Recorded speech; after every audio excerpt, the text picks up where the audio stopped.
Counting algebra to trigonometry regions. Once again, you gotta excuse my voice. Hopefully to be back by the next video.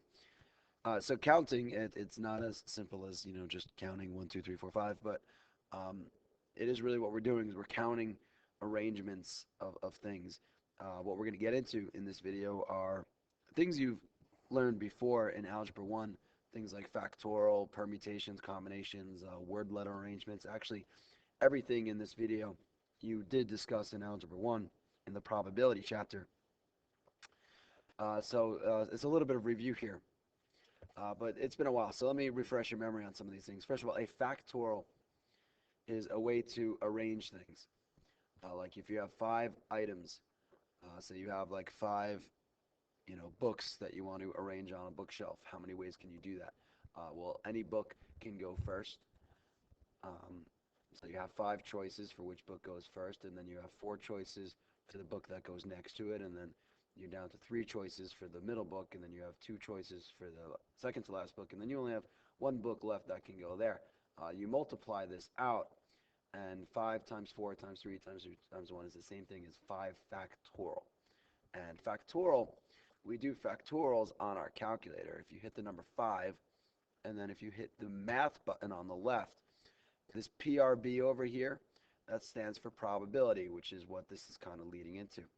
You could hit the right arrow twice or the left arrow once, jumps to that side. And so that's probability, and you'll see 3 things we'll use here. NPR is for permutations, NCR is combinations, and the factorial symbol right there.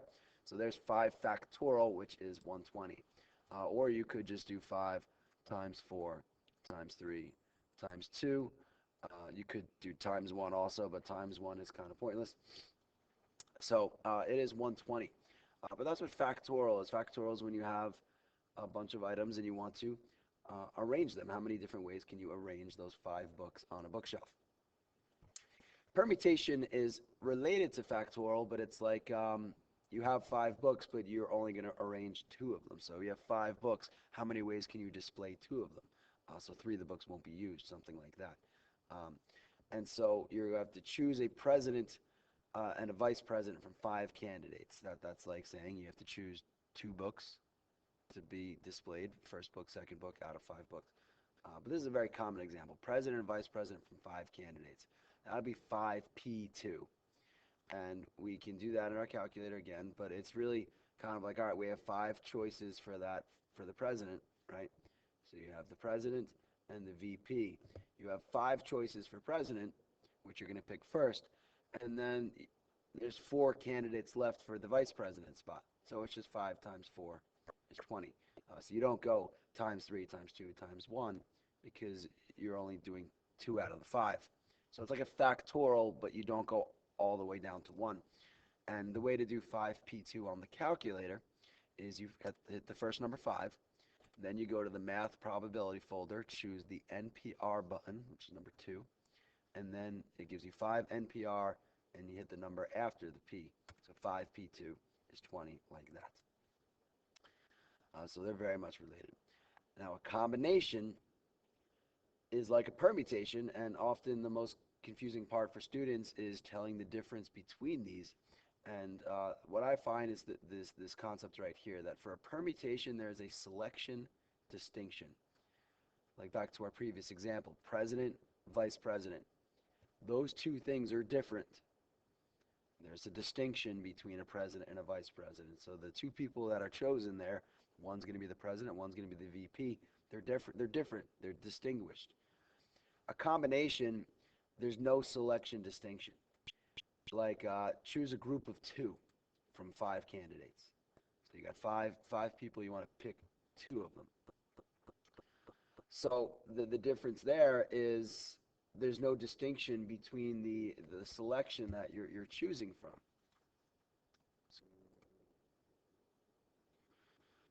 So sorry, I had to pause it for a second and came back a minute later. I'm trying to remember where I left off. Oh, first of all, choose should have 2 O's, by the way. It's not chose, it's choose, so throw an extra O in there. Same thing on here. The program that I use here doesn't do spell check, and I'm a terrible speller. So choosing a group of 2 from 5, those two people who are chosen, there's no distinction between them. It doesn't matter if you get picked first or second, you're chosen for the group. There's no distinction between that. That's different than have one of you as president, one of you as vice president, as opposed to just, all right, the two of you are in a group. So that's the big difference there, is a combination. So 5C2 has no distinction in the selection. And we do 5C2 similar to how we do 5P2. 5 math probability folder NCR 2, and it's going to be 10, and it's always less, um, because if you think about it, like president and vice president, like that could be John and Bill. Well, it'd be different if it's Bill president, John VP, or John president, Bill VP, right? I mean, those are two different orders. But if you just say a group of two for John and Bill, it doesn't matter who's picked first or second. So John and Bill versus Bill and John, it's the same thing. So it's going to be fewer arrangements than in a permutation.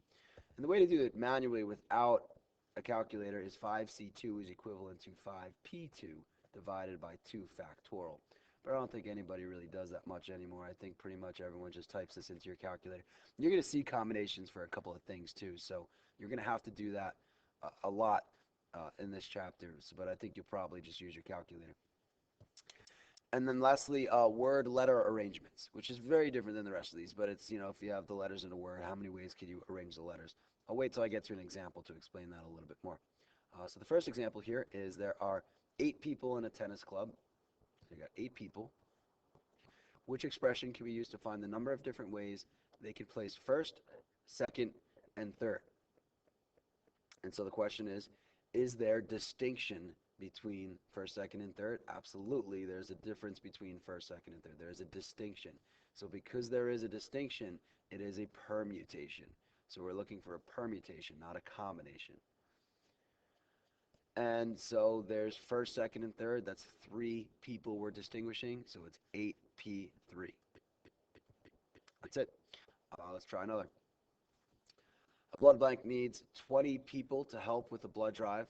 25 people volunteer. How many different groups of 20 can be formed? All right, so for the people in the group of 20, is there any distinction between the group members? No, there's not. They're just a group. They're a committee. Those are the key words: groups, committees, teams, stuff like that. There's no distinction between those 20 people. It's not a president, a vice president, a secretary, a treasurer. It's just 20. It's a group of 20. So there's no distinction, so that means it's a combination. And we have 25, and we're choosing 20. So 25C20 is what we're looking at here.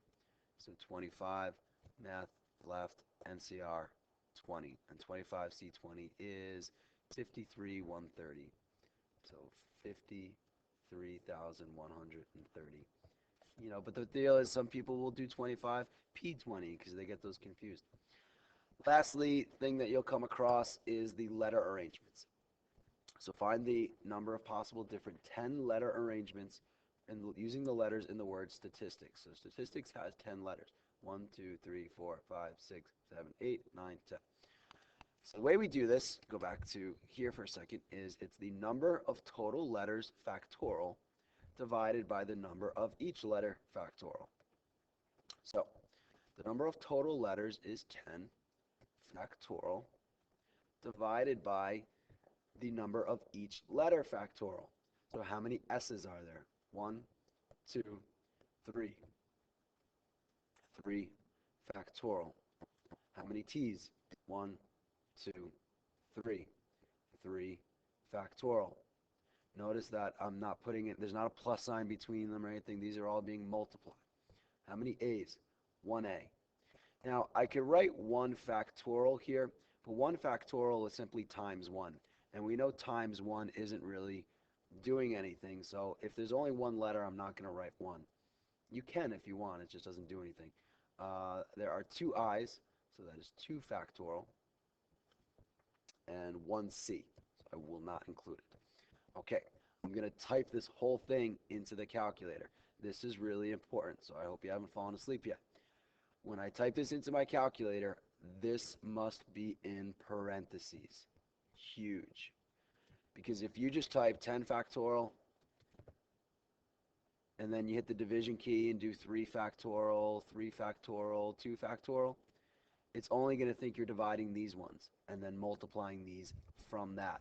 It doesn't realize you're dividing all 3 of those in the denominator. That's the most common mistake people make with this.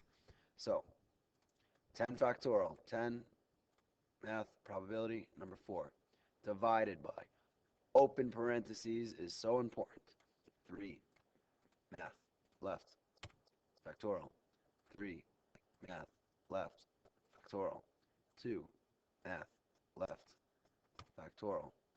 Close the parentheses, hit enter, problem finished. 50,400 is my answer. 50,400 solution done. See ya.